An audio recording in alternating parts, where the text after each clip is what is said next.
ധർമ്മസ്ഥലയിലെ അവസാന പോയിന്റിൽ ഇന്ന് പരിശോധന നടത്തും. നേത്രാവതി സ്നാനഘട്ടത്തോട് ചേർന്ന 13-ാം പോയിന്റിലാണ് കുഴിയെടുത്തുള്ള പരിശോധന.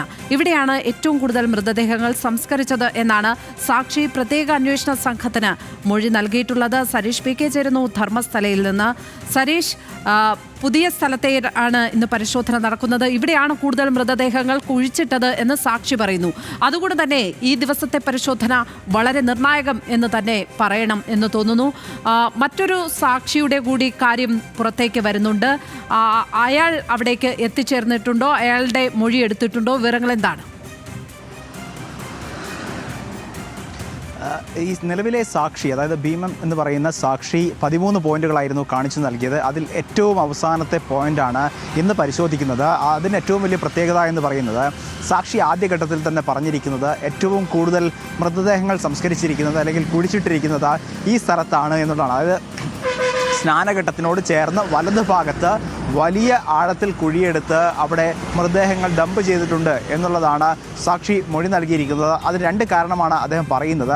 ഒന്ന്, ഈ മാലിന്യങ്ങൾ മുഴുവൻ, അതായത് സ്നാനഘട്ടത്തിൽ ഒഴുകിയെത്തുന്നതോ അല്ലെങ്കിൽ ആളുകൾ ഉപേക്ഷിക്കുന്നതോ ആയ മാലിന്യങ്ങൾ മുഴുവൻ കുഴിച്ചിട്ടിരുന്നത് ആ വലിയ കുഴിയിലാണ്. ആ കുഴിയോട് ചേർന്നുള്ള ഭാഗത്താണ് ഇത്തരത്തിൽ മൃതദേഹങ്ങൾ സംസ്കരിച്ചിട്ടുള്ളത്. ഇതുവരെ, അതായത് 1 മുതൽ 12 വരെയുള്ള പോയിന്റുകളിൽ ഏറ്റവും കൂടുതൽ മൃതദേഹങ്ങളുള്ളത് 8 മുതൽ 9 വരെയാണ് എന്നായിരുന്നു സാക്ഷി പറഞ്ഞിരിക്കുന്നത്. പക്ഷേ ഈ വരുന്ന 13-ാമത്തെ കുഴിയിൽ ഏറ്റവും കൂടുതൽ മൃതദേഹങ്ങൾ കുഴിച്ചിട്ടിട്ടുണ്ട് എന്ന് തന്നെയാണ് അദ്ദേഹം ആവർത്തിച്ച് പറയുന്നത്. അതുകൊണ്ട് തന്നെ അവിടെ വലിയ വീതിയിലുള്ള കുഴി എടുക്കേണ്ടതുണ്ട്, ആഴത്തിലുള്ള കുഴി എടുക്കേണ്ടതുണ്ട്.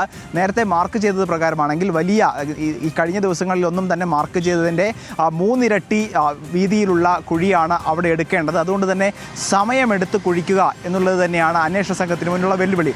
പക്ഷേ ഈ കൂടുതൽ അസ്ഥികൾ അവിടെ നിന്ന് ലഭിക്കും എന്ന് പറയുമ്പോഴും അന്വേഷണ സംഘം ചില സംശയങ്ങൾ മുന്നോട്ട് വയ്ക്കുന്നുണ്ട്. കാരണം കഴിഞ്ഞ ദിവസങ്ങളിലൊന്നും തന്നെ ഈ പുഴയോട് ചേർന്നുള്ള ഭാഗങ്ങളിൽ നിന്ന് അസ്ഥി ലഭിച്ചിട്ടില്ല. 6-ാമത്തെ പോയിന്റിൽ നിന്ന് മാത്രമാണ് ഏതെങ്കിലും രീതിയിൽ അസ്ഥിഭാഗങ്ങൾ കണ്ടെത്താനായിട്ടുള്ളത്.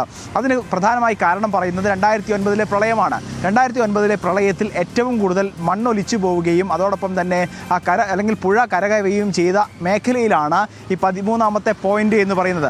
സ്വാഭാവികമായും അവിടെ എത്രത്തോളം ആഴത്തിൽ കുഴിയെടുത്താൽ അല്ലെങ്കിൽ മണ്ണ് നീക്കിയാൽ അസ്ഥികൾ ലഭിക്കും എന്ന കാര്യത്തിൽ അന്വേഷണ സംഘത്തിന് മുന്നിൽ ഇപ്പോഴും സംശയങ്ങളുണ്ട്. പക്ഷേ എന്തായാലും സാക്ഷി എത്രത്തോളം ആഴത്തിൽ കുഴിയെടുക്കാൻ പറയുന്നതോ അത് കൃത്യമായി നടപ്പാക്കുക എന്നുള്ളത് തന്നെയാണ് SIT തീരുമാനിച്ചിരിക്കുന്നത്. അതോടൊപ്പം തന്നെ ഇതേ മേഖലയിൽ ഈ 13 പോയിന്റുകൾക്കപ്പുറത്തേക്ക് പിന്നീട് 2 പോയിന്റുകൾ കൂടി അദ്ദേഹം കാണിച്ചു നൽകിയിരുന്നു. പക്ഷേ അവിടെ കുഴിയെടുക്കാനാവില്ല. കാരണം അത് സ്വകാര്യ വ്യക്തിയുടെ സ്ഥലമാണ്. അവിടെ കോർട്ട് ഓർഡർ ഉൾപ്പെടെയുള്ളവ ലഭിച്ചാൽ മാത്രമേ അങ്ങോട്ടേക്ക് പോകാനാവുകയുള്ളൂ. അതിന് പകരമായി സാക്ഷി കൂടുതൽ പോയിന്റുകൾ ഈ കാട്ടിനുള്ളിൽ തന്നെ ഉണ്ട് എന്ന് വീണ്ടും അന്വേഷണ സംഘത്തോട് പറയുന്നുണ്ട്. അപ്പോൾ സ്വാഭാവികമായും അവിടെ കുഴിയെടുത്തുള്ള പരിശോധന നടത്തണമോ എന്ന കാര്യത്തിൽ തീരുമാനിക്കുക ഈ 13-ാമത്തെ പോയിന്റിലെ പരിശോധനയ്ക്ക് ശേഷം ഇന്ന് വൈകിട്ട് ചേരുന്ന യോഗത്തിലായിരിക്കും. കൂടുതൽ പോയിന്റുകളിൽ പരിശോധന നടത്തിയാൽ, ഈ നിലവിൽ ഈ കാടിന് ചുറ്റും കാണിച്ച 13 പോയിന്റുകൾക്കപ്പുറത്തേക്ക് കൂടുതൽ പോയിന്റുകളിലേക്ക് പരിശോധന നടത്തിയാൽ ശരീരാവശിഷ്ടങ്ങൾ ലഭിക്കും, അതോടൊപ്പം തന്നെ അസ്ഥികൾ ലഭിക്കും എന്ന് സാക്ഷി വീണ്ടും പറയുന്നുണ്ട്. ആ കാര്യത്തിൽ ഒരുപക്ഷേ ഈ ശേഷമായിരിക്കും തീരുമാനിക്കുക.